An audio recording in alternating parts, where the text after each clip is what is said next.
Hey, you all, Carpetbagger here, coming to you live from the West. More specifically, we are in Las Vegas, Nevada, and it is 103 degrees outside. But recently, gosh, been a few weeks now, but actually I did my first visit to Hawaii. It was the 49th one of the United States I have visited, and of course I had an amazing time. It was a life-changing experience being able to visit Hawaii. And when we were flying in, it's a long flight, me and Jen were trying to figure out about trying to get something for dinner. With the time changes and everything, we hadn't eaten dinner.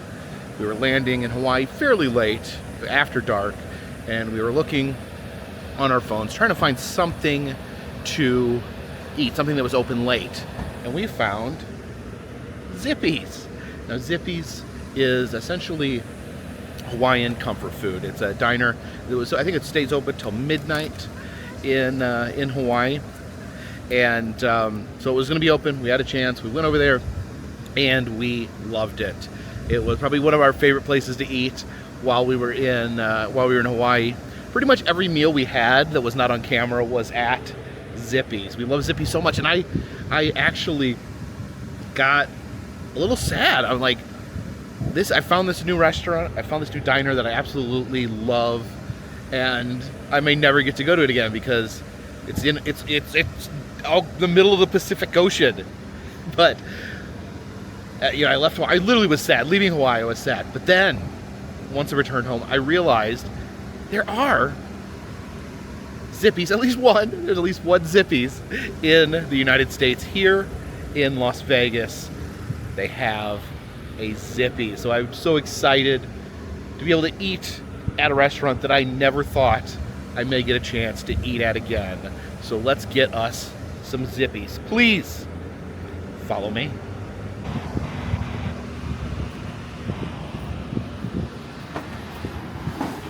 Go this way for takeout, this way for dine-in. I think we're gonna sit down and have some food.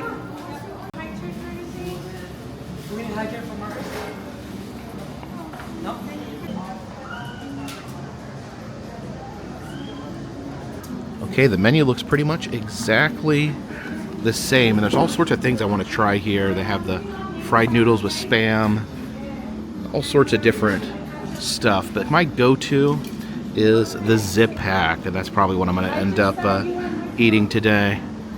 And here it is, the Zip Pack Deluxe. So you got the teriyaki beef, it's a bed of rice, your piece of Spam there, fried fish, some amazing fried chicken. I really love the fried chicken when I had it in Hawaii. Of course, the mac salad, the Hawaiian staple. Oh yeah, this looks good. Of course, that classic Hawaiian staple, the Spam there. So good. I love Spam. Just love it. And I love that Hawaii, that you can order it in a restaurant. Teriyaki beef. This is as good as I remembered it. Of course, I was there just a couple weeks ago, so my memory's strong. Fried fish is great. You want to try that fried chicken, though.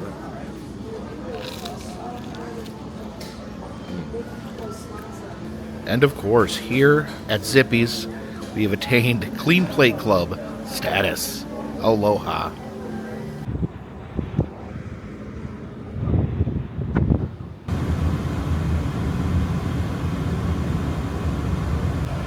And we are rolling into Boulder City, Nevada. And we have come out here to Boulder City to check out a brand new attraction, the Outpost 51 Alien Museum. This is created by my friend Tom Devlin, who also runs the Tom Devlin Monster Museum here in Boulder City. And look at this.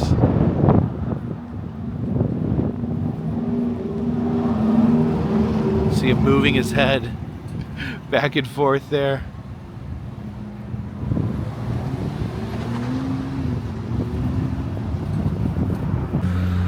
You can see the UFO there slurping up that bighorn sheep. Some more aliens here waving at passerbys. Let's head in. Here we enter through the gift shop. And I noticed this, the Alien Fresh Jerky. This is from Baker, California. There's always a strange connection between aliens and beef jerky. Look at the shirt there. All right, so Tom, you built an alien museum. I did. I built an alien museum. It's super fun. A lot of people that, you know, in this area of the Southwest have had a lot of experiences, and we hear stories every day. Stuff from in our backyard or Arizona. I mean, people have told us some wild stories. So this is a little podcasting booth here. So this is for people that want to, okay, so if they want to tell their stories about UFOs or alien abductions, they can do it in there. Okay, we are heading in.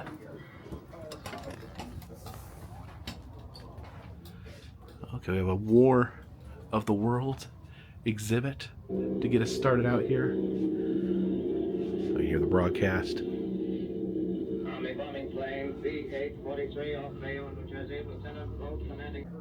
So start your journey this way, and you can see, oh, look at that, the alien fossils, the ancient aliens, if you will. Here are some of the more famous aliens. I'd say it's probably the most famous alien, or alien that people think of when they think of the word alien, is this, the short gray. The classic alien known for, you know, flying saucer abductions and things like this. And then here we have a much more sinister alien, the Alpha Draconian, also known as the reptilians. You know, there's certain, we'll call them conspiracy theories of, you know, people, them controlling societies on Earth, disguising famous people as reptilian creatures. But yeah, just look at that guy. He's pretty scary. Some more aliens here to familiarize ourselves with. This is the Zeta Reptilian, the Red, also known as the Ebens, or extraterrestrial biological entities, and the Amphibian Gray, I guess a different offshoot of the Short Gray. So you have, like, you know, the whole taxonomy of aliens, different families, different branches, different species, different clades.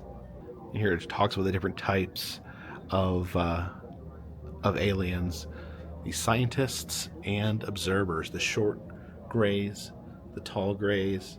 It's like most of these are offshoots of the grays, although there's a mantis insectoid there. It says they are known for observing humans. These are usually connected to the UFO abductions. It says they have an interest in human DNA and possible hybridization, creating human-alien hybrids. Although some people feel they have a noble purpose, others think maybe it's not so great. So here it talks about the Watchers and Guardians. They are aliens who show up throughout history, giving, you know, advice, spiritual advice to humans, maybe watching over humanity in a way. Let's see, the Palladians there. It says they tend to are called Nordics because they tend to have blonde hair and blue eyes. And here are the Controllers and Conquerors. And a lot of these are the reptilians. So you have terrestrial reptilians who live underground on Earth. The hybrid reptilians, or shapeshifters, are the one that disguise themselves, human leaders disguised that are actually reptile aliens. And it says the Draconians are the leaders and diplomats. The Royal Draconians are the elite rulers. The Alpha Draconians are more of a warrior species, so it's not as intelligent but more aggressive. And here's a non-reptilian, the Anunnaki, ancient Sumerian gods that believed to have created humanity as a slave race. And there's the tall white, and you can look at yourself. Look at me. I'm a tall white. Actually, I'm kind of an average-sized white. And here I am as a short gray. Here we get back into those ancient aliens. Talks here about ancient Egypt and the alien connection. You know, some people believe that the pyramids are created by human ingenuity. Others believe that they were created by extraterrestrial forces.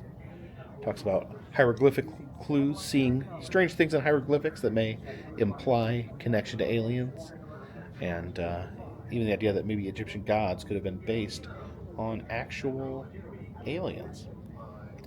Yeah, look at the hieroglyphics over there. You have the alien hand, people that look suspiciously like aliens. This talks about crystal skulls. These legendary crystal skulls found around the world. The belief is that when they all come together, something may happen. Talks here about famous alien abductions. We've got Betty and Barney Hill, were two of the most famous abductees by aliens. They were abducted in 1961 and kind of set the template for what it is to be abducted. It's the Travis Walton abduction. They made a movie about it called Fire in the Sky. I don't think I've ever actually seen the movie, but it terrified me. The commercial terrified me so much that it gave me nightmares and I couldn't sleep at night. I was actually really afraid of being abducted by aliens when I was a kid. This is the Pascagoula incident in Pascagoula, Mississippi. I really love this one just because of how interesting the aliens look. They're like no other aliens ever described. Sometimes called the Pascagoula elephant men, who abducted fishermen that were fishing by a river. And probably the most famous alien incident is the Roswell incident. He says, "Welcome to Roswell." Apparently it says party capital of the Southwest. That's crossed out. Is now the alien capital of the Southwest. You can see the aliens there with their wreckage. Now, basically the story goes that in 1947, there was a farmer who found debris in his field and apparently saw the bodies of alleged aliens, and the government even issued a statement saying that a UFO had been recovered, but quickly changed their story. They even went out in the newspapers that they had found an actual UFO, and it's still debated to this day what exactly happened at the Roswell crash site. And by the way, Roswell, New Mexico is a lot of fun. A lot of great alien attractions out there as well. Talks about the Kingman UFO crash of 1953 here. States that several UFOs were witnessed crashing. It says one ended up clipping a mountain, several fell from the sky, and the area was surrounded by the military. You can see here the UFO crashed into the mountainside. And look and see the little grays crawling out from their UFO. Oh, there's another one over here. Poor little guy stuck behind the rock. Yeah, this is pretty fascinating. It says that there were several reports that people actually saw alien bodies. It said 2 to 4 humanoid bodies, 4 feet tall, with large eyes, wearing metallic suit. Definitely fits the bill. You see the alien here. The mural there behind it shows UFOs rising out of the water of the Hoover Dam, which is actually here in Boulder. Oh, look at this guy here, all wrapped up in like cords and testing equipment. You're having experiments done on him. And that's one interesting thing. It seems like aliens, they like to scoop us up, do experiments on us. And then when we find one of them, we put them in a lab and do all sorts of experiments on them. I guess we all just want to experiment on each other. Maybe we should just have a conversation. And then we get to Area 51. Here it calls Earth's alien headquarters. Now, I think, on the record, the official purpose of Area 51 is to build specialized military aircrafts. But until 2013, the U.S. government would not even acknowledge that Area 51 exists, even though people knew something was going on back here. You can see the overhead map right there. Yeah, it used to, it's on Google Maps now. You can see it. It's the level of security not as tight as it once was. Of course, that led to wild speculation, and one of the leading theories of what was going on there was that they were actually reverse engineering alien UFOs, maybe doing experiments on living aliens as well, and then using their technology for our own military.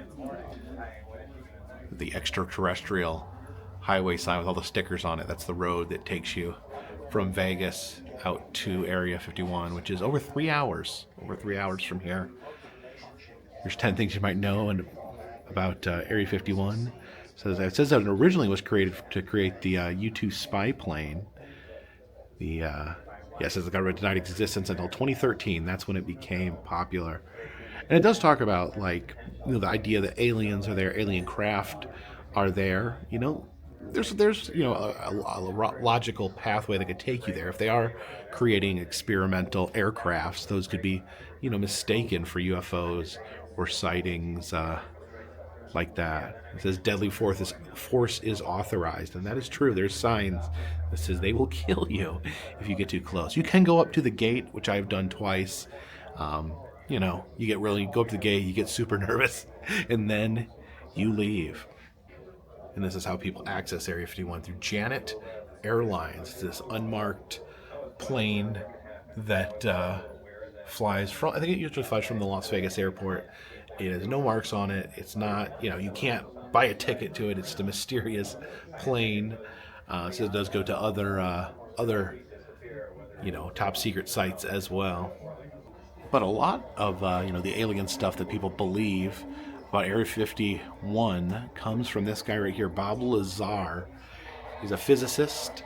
He said he worked at Area 51. Of course, the government will not say whether or not he worked there, but he says that they did.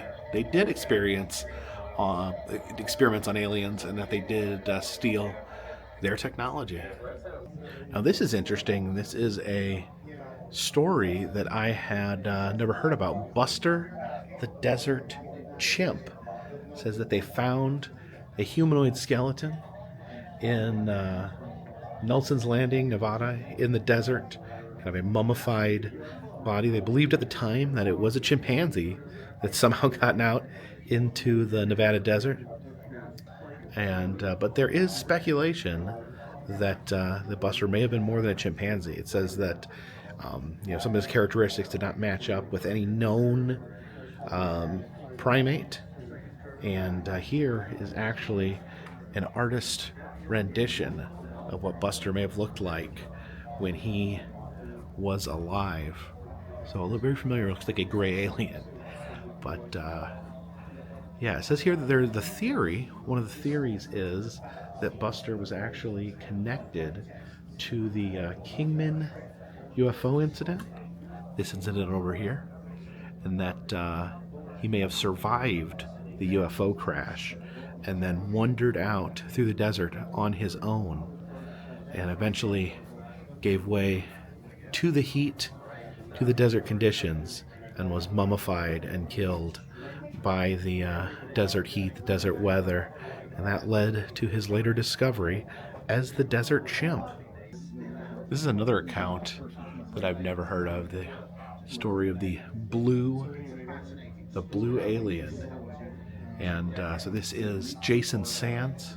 He was in the Air Force and was leading a convoy of military vehicles, and said that standing in the way, he saw a strange-looking man wearing a military outfit with dark, giant black eyes, no ears, and blue skin.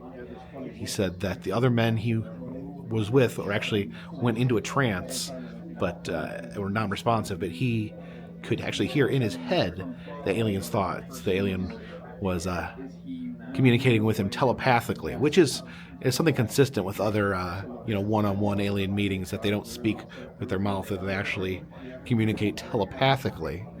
It says that the alien asked him for help, said that his ship, I guess this ship right here, was damaged and he needed help. He needed tritium.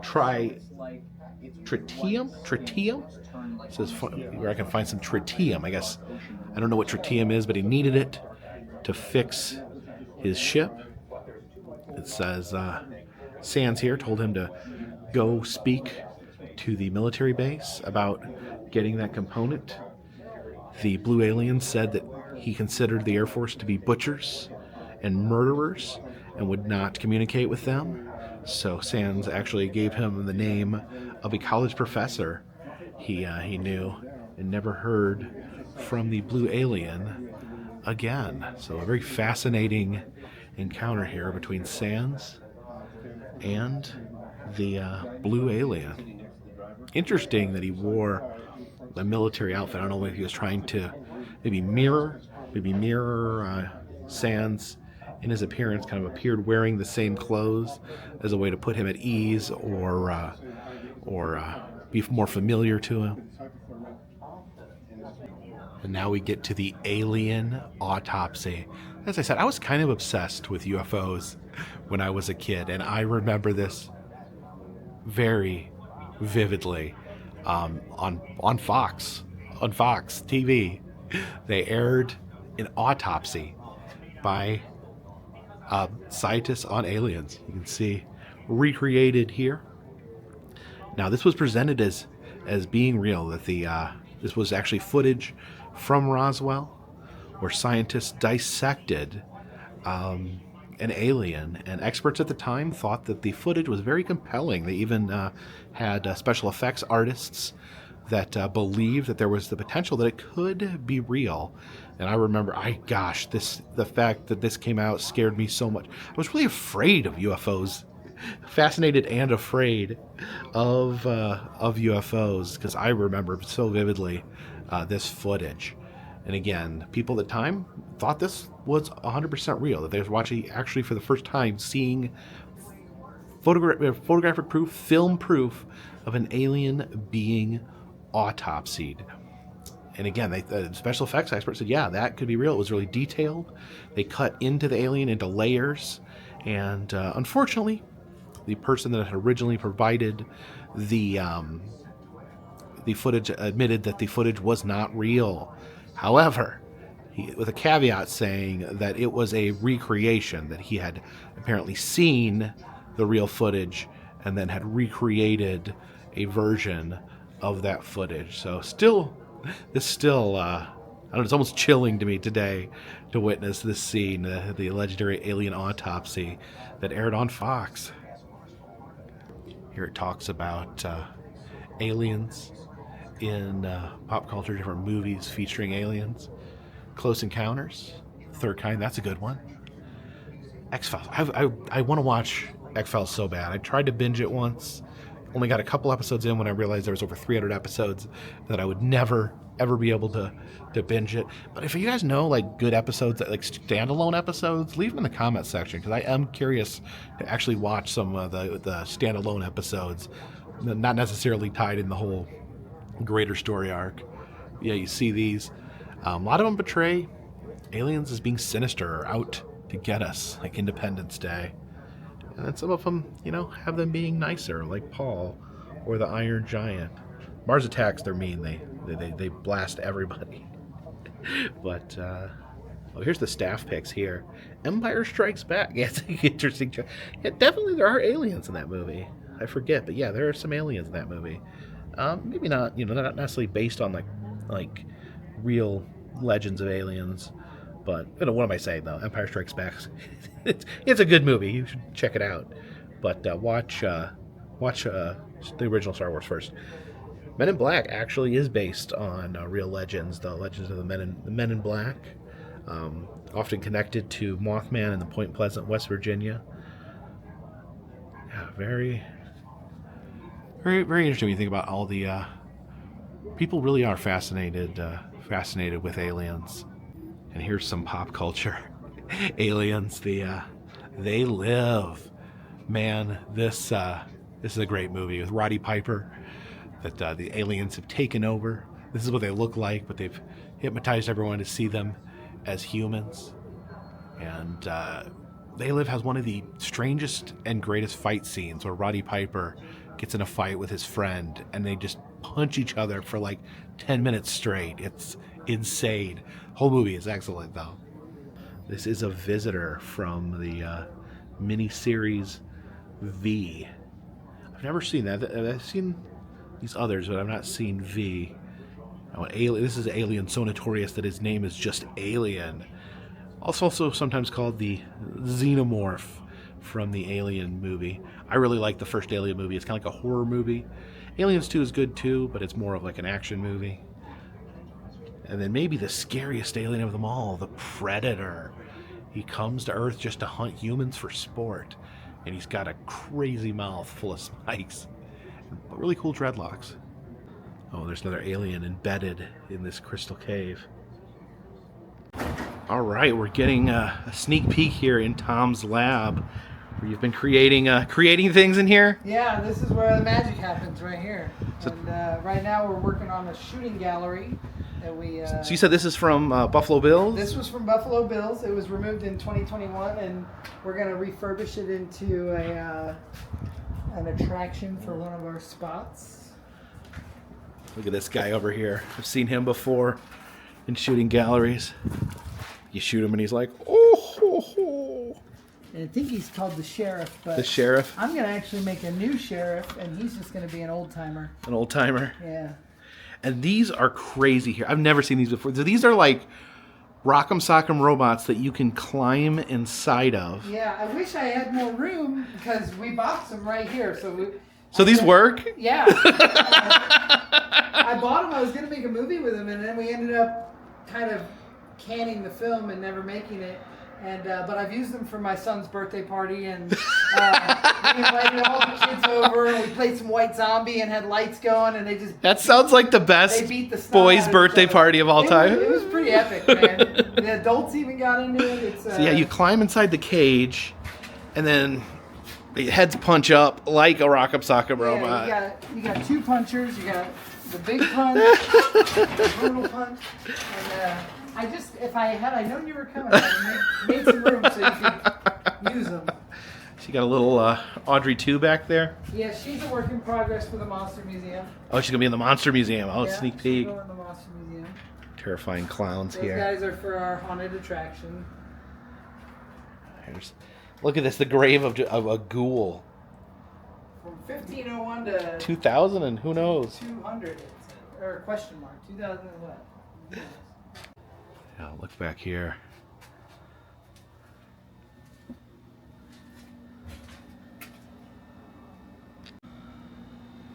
Tom, where'd you find this Fago machine? No, I made that for a movie Oh. called Laughter Face, which is a shot-for-shot remake of Texas Chainsaw Massacre, but with clowns. So, outside of the gas station, they had a Coca-Cola machine. Yeah. And we made it. Oh, because of ICP. Yeah, just a little nod to the wicked ones. So here are the guns from the shooting gallery at Buffalo Bills. I need to go back and see if my old video of Buffalo Bills, if I actually use this shooting gallery. Yeah, Tom was saying these are real guns. I mean, they don't have bullets or anything. I was told that they were modified. Modified. Actual rifles. I couldn't tell you if that's true because I don't know anything about Yeah, me neither. I mean, they have a safety on them, which is weird. A safety so you don't actually shoot light at somebody?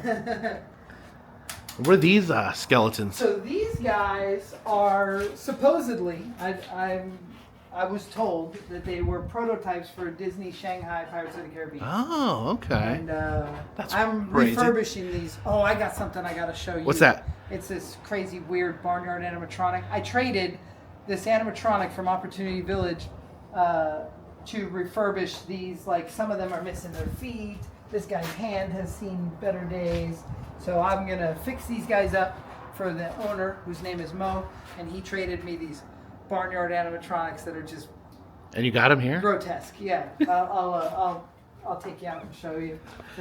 We were talking about the Zoltar stuff.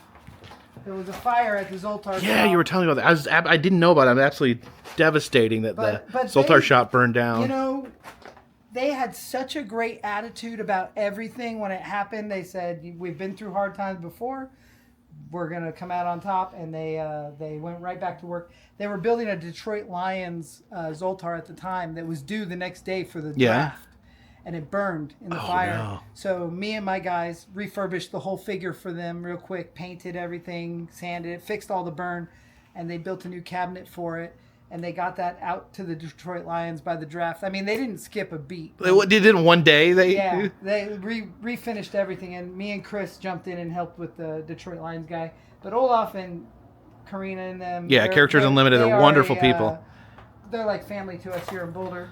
And so they gifted me, and my son went and cleaned out all the Happy Zoltars.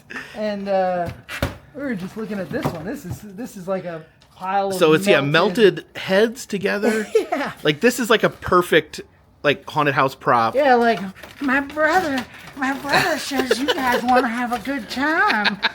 You need a hand? Something like that. Is there Santa? Oh yeah, we got a Santa down there. Santa's been repurposed. I actually used his body and turned him into a character for the haunt. But the sad part about this Santa is this wasn't even a Characters Unlimited like shop one. This was Olaf's personal Christmas decoration that has been in his front yard for the last 20 years. Oh no! And he all burned up. Not too Santa-like anymore. He lost his beard too. Oh, this is Santa's costume. Oh, there. Yeah, it got roached. A lot of it was smoke damage, but some was actual fire.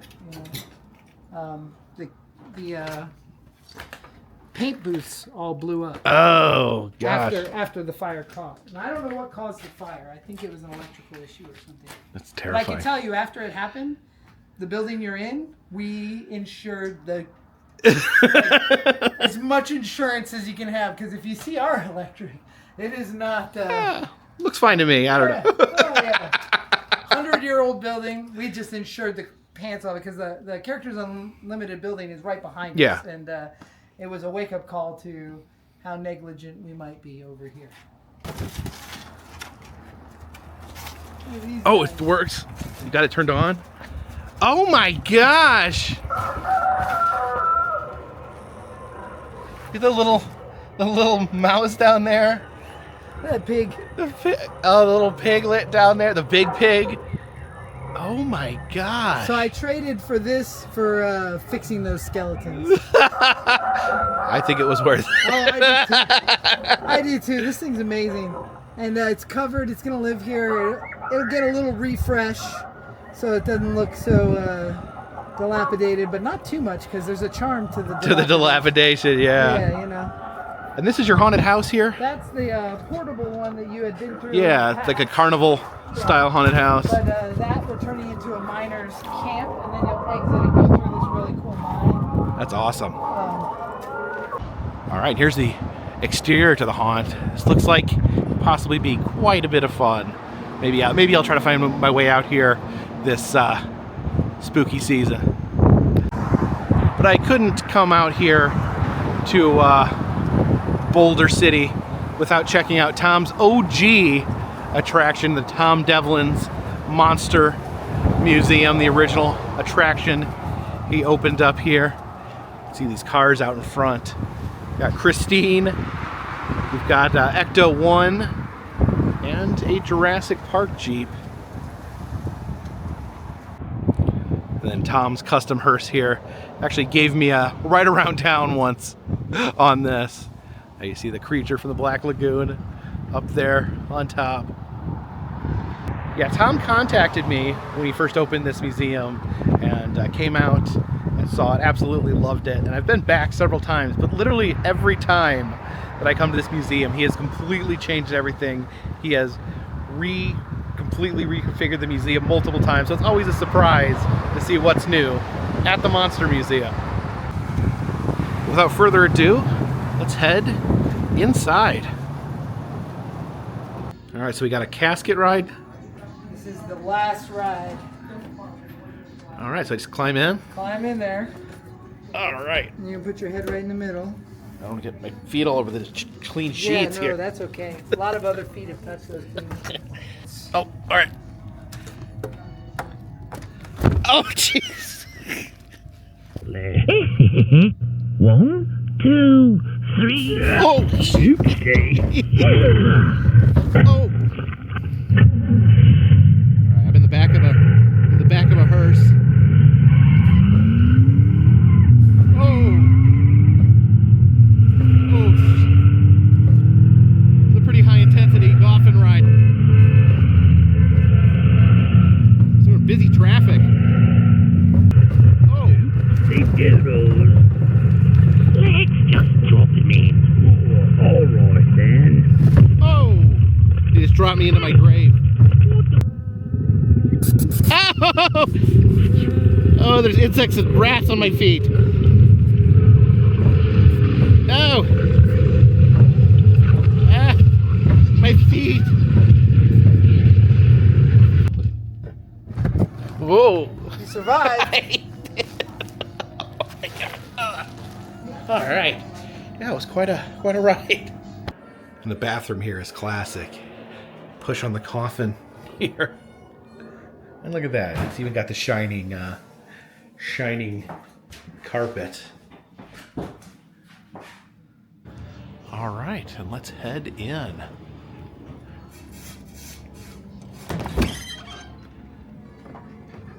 Oh yeah, I can already see where the layout has changed. We're starting here with some of the classic movie monsters.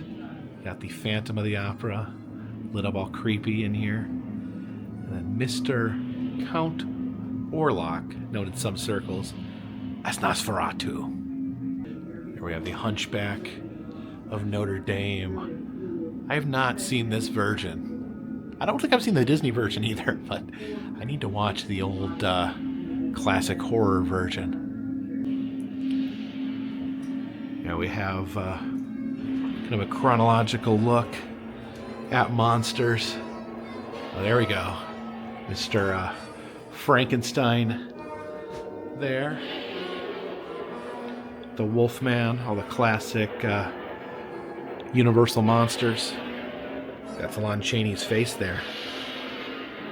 And Boris Karloff as the Mummy. Now, a lot of emphasis put on the makeup and creation of the characters.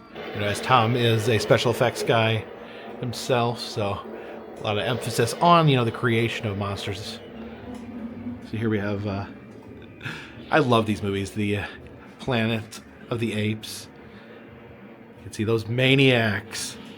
They finally did it. Damn you all to hell. Probably one of my favorite monster designs, the creature from the Black Lagoon. A lighter take on the Universal monsters. Herman Munster here, who technically is a Universal monster. The show was created by Universal. And there's little Eddie down there. You're heading into the slasher room. Got Mr. Freddy Krueger there. Watch out. He'll get into your dreams. And Ash from The Evil Dead and Army of Darkness. I think I had this conversation last time where it was whether or not Ash is one of the only horror movie heroes. Normally, at least probably one of the only male heroes. I think some people even refer to him as a final girl. Although I do think this deer head here may be the scariest thing in the entire museum. The OG masked slasher here, Mr. Michael Myers. And another mask killer there, Ghostface. But Ghostface is more like a moniker because a bunch of different people have been Ghostface. There's only one Michael Myers. And the proto-slasher, Leatherface. It's actually ready to hit us in the head with a hammer. You know, it's called Texas Chainsaw Massacre, but the actual massacring with chainsaws is actually pretty limited in the movie. He uses a lot of other means to inflict terror. And probably scarier than Leatherface himself is Grandpa, who appears to be a dead corpse, but then sucks blood out of your fingers. Really, it's funny. There's a lot of focus on Leatherface, but really, the movie is about the whole family. Now, these are used props, but what's fun about this is that these aren't from the movie. These are from the video game that came out just a few years ago. Kane Hodder, who made his fame as Jason, actually played Leatherface in the video game.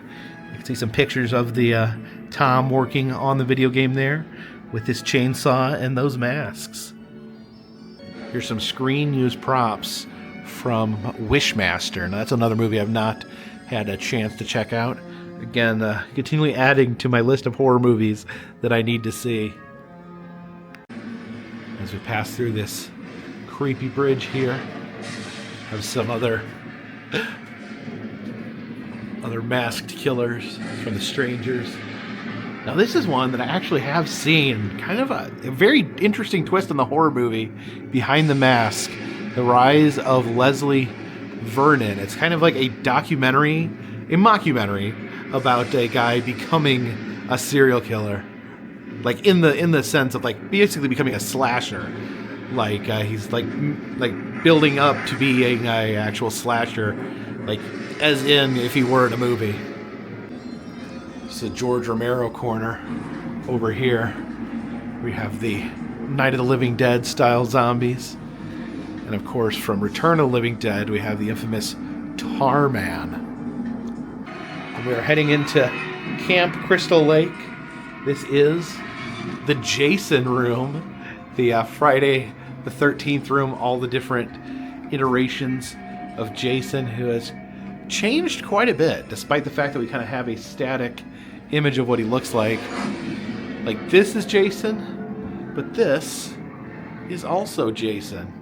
Here he's skinny, kind of looks like Carrot Top, but later he would become bald, more muscular, and ghoulish looking. Now, this is the fake Jason here with the blue marks on his face. Yeah, that's actually the different versions. They're all kind of iconic in their own way. And this is Jason X from when Jason went to space. I think he became Super Jason. Oh yeah, so many Jasons. See here, he's the more zombified version. You can see where his version where the head is swelling over the mask, where the mask is actually becoming part of him. Now, I have seen some of these movies. I have not seen them all, so I don't immediately, can't pick out every Jason to every movie.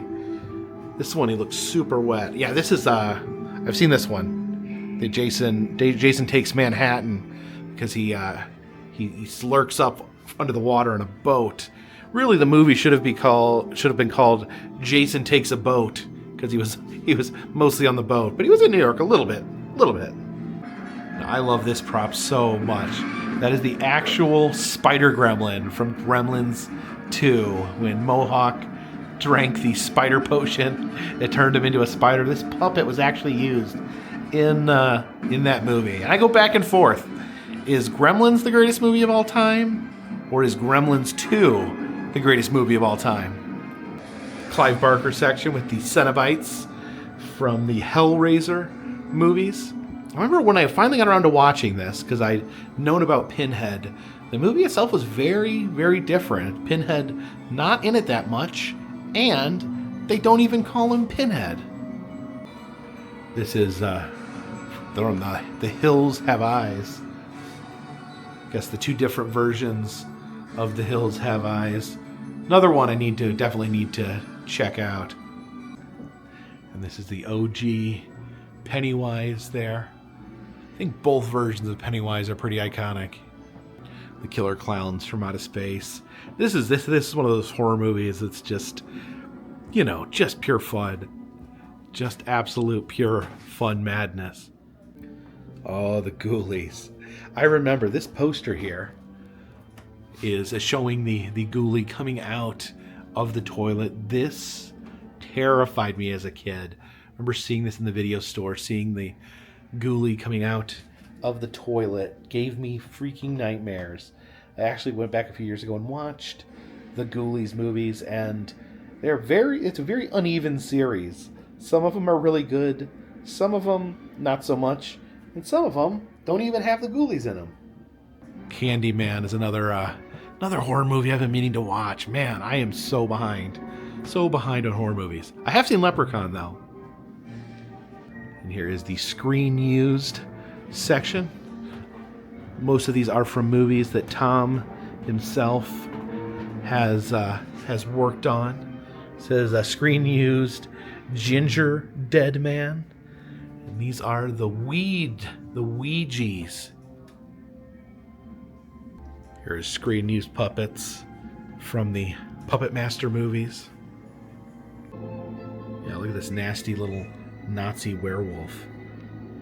These are Tom's movies made through the Asylum Studios. Now, Asylum, known for made a lot of like the sci-fi movies back in the day, like this channel Sci-Fi.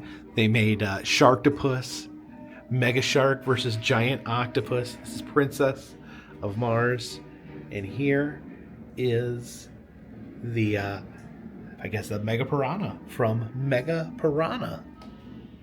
Now check out some of these horrifying creatures. Poultrygeist, Night of the Chicken Dead. This is made by Lloyd Kaufman of Troma, who made the Toxic Avenger movies. Tom worked on this movie. You can see the giant chicken monster that appears at the end. Yeah, it's a movie about zombie chickens at a chicken restaurant. These are from Bermuda Island. Now Tom does classes. They teach different special effects. And he said one of his students, who was only 12 years old at the time, created this horrifying creature from Five Nights at Freddy's. We ever just talk about Toxic Avenger. And the new one's coming out, so I tried to show Jen this movie. I thought she would love it. Turns out, in her words, there's just too much pus in that movie. We got Sam from Trick or Treat and Reagan from The Exorcist. I feel like this is one of the top scariest movies. I think this is one that can even scare me to this day. Here we have the T-1000, the robot made of mercury. I remember these special effects when they came out. There was like the craziest thing I've ever seen. I'm honestly, I need to go back and watch the movie. I'm not sure how well they stand up one way or the other. And I love Creepshow. Love the movies. Love Creepshow, the show on Shudder. I love horror anthology. Somehow I just think that's just the perfect amount of time to tell a horror story.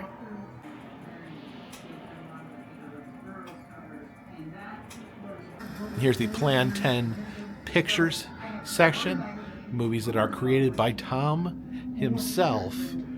And he was talking earlier about Laughter Face. He said it's a shot-by-shot remake of Texas Chainsaw Massacre, except everyone's a clown. And this is Slaughterhouse on the Hill. And what's special about this movie is that I'm in it. I actually did a cameo in another one of Tom's movies, and this one I actually got to play a character, which was so much fun. I actually showed up in Las Vegas I sent Tom a message saying I was in town, and he told me, we're shooting a movie. I can make up a character for you. I've got something in mind. Come down and you can be in the movie. And both me and Jen are in this movie. It was a lot of fun that night out filming this movie in some super fun guerrilla filmmaking. So yeah, this is the main villain, the pigskin head. And then there was a nice version where he was a mascot at a local football game. Some more of Tom's movie. This is from Nameless. These are prosthetics from Las Vegas Frankenstein. Now this is the first movie that Tom directed. This is a character from Teddy Told Me To. Now, Tom created this character on the TV show Face Off, a special effects competition on Sci-Fi, and then later went on to direct a movie based around the character. I actually have a cameo in the movie, I'm proud to say. There's the clipboards, other props. There's the collar from Las Vegas Frankenstein. And oh, that looks familiar. Looks like maybe another YouTuber was also murdered in one of Tom's movies. And we exit here through the theater. Busy chasing my dream for years. I didn't realize I was living. And right now. And as we exit here into the gift shop, look what we have here. Some Tom Devlin's Monster Museum pressed pennies. I can't remember if I have these already, so I'm just gonna get all four again. All right, quarter penny.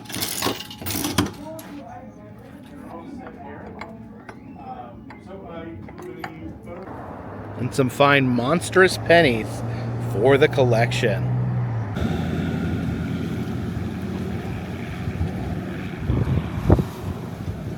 So I've had a wonderful time in Nevada, but we got to be moving along. We're going to be headed to the West Coast, the Pacific Ocean, to complete the Pacific Coast Highway road trip, which will be beginning here in a few days. Take a little bit of a pit stop beforehand. We're going to be stopping in Anaheim for Disneyland's 70th birthday. It's not tomorrow, but the day after, the 17th, is Disneyland's 70th anniversary. And I figured I was going to be out here already. I might as well be there to help celebrate this monumental occasion. So that is the plan for the 17th. Then after that, we will be finally, we'll be beginning the Pacific Coast Highway road trip. So right now, we got to get headed to California.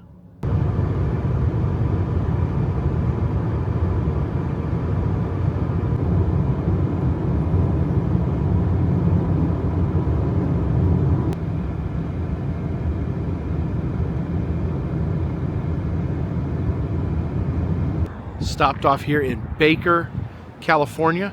Just wanted to check the temperature here at the world's tallest thermometer. All right, so it is currently 103 degrees. It is hot.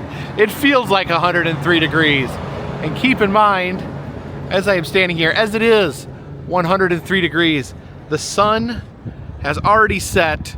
It is cooled down for the day, but still a remaining temperature of 103 degrees. This heat has been insane. 103. And the thermometer itself, 134 feet tall. And the reason it is 134 feet tall is because that is the highest temperature recorded here. I guess we were right outside of Death Valley, so it gets pretty hot. This has been a really hot couple of days, but it is my own fault for coming out here in the middle of the desert in July.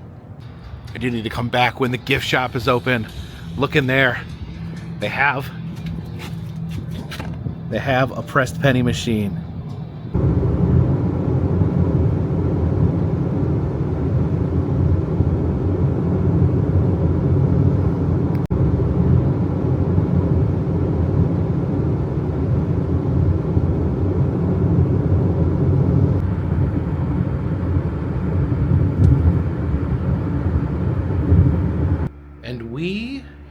landed in Southern California, and as I got out of my car, the most wonderful temperature, the weather so much better than it was in Las Vegas and in Baker, California. I think they call it Baker because the sun is so hot it will literally bake you.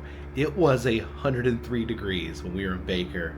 We drove 2.5 hours down the road, and it is now 64 degrees, which feels so much nicer. So I promise I will now stop complaining about the heat. So thank you so much for coming along with me today. It was great seeing Tom Devlin. Great seeing his newest attraction, the Outpost 51, and checking out his classic attraction, Tom Devlin's Monster Museum, and getting a little bit of a sneak peek behind the scenes look at what he is cooking up next. As I said, in 2 days' time, Disneyland for the 70th anniversary. I thought it'd be fun to be there, and now I'm going. Well, first I gotta edit this video, and then I'm gonna lay on one of these beds and go to sleep. Thank you so much for coming along. If you like these videos, please at least consider subscribing. If you're new here, what I do is I travel around the country. I film roadside attractions, amusement parks, museums, haunted houses, other fun stuff. If you'd like to help out the channel, consider Patreon. $3 or more will get you a postcard once a month from me to you.